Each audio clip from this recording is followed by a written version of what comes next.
Our first reading is recorded in the book of the prophet Ezekiel, the 37th chapter, beginning with the first verse.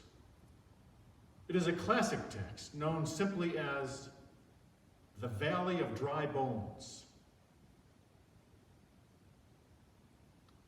The hand of the Lord came upon me, and he brought me out by the Spirit of the Lord and set me down in the middle of a valley.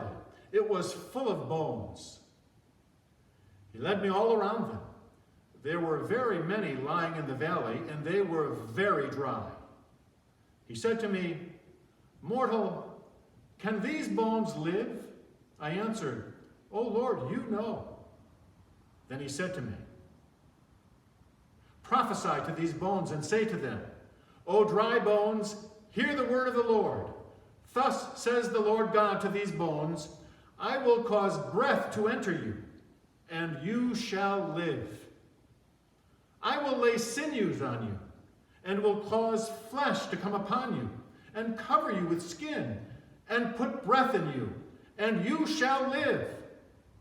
And you shall know that I am the Lord."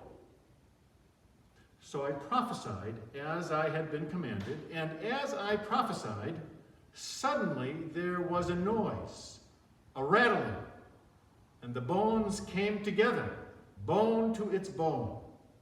I looked, and there were sinews on them, and flesh had come upon them, and skin covered them, but there was no breath in them. Then he said to me,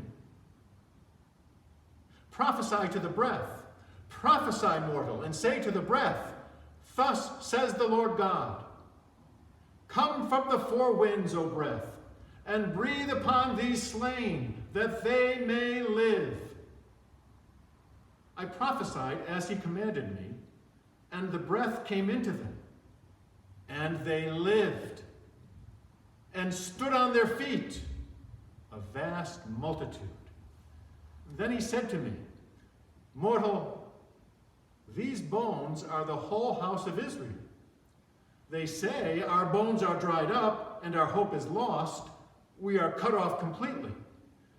Therefore prophesy, and say to them, Thus says the Lord God, I am going to open your graves, O my people. I am going to bring you up out of your graves, O my people. And I will bring you back to the land of Israel. And you shall know that I am the Lord, when I open your graves and bring you up from your graves, O my people. I will put my spirit within you, and you shall live. And I will place you on your own soil. Then you shall know that I, the Lord, have spoken, and will act, says the Lord." Here ends the first lesson.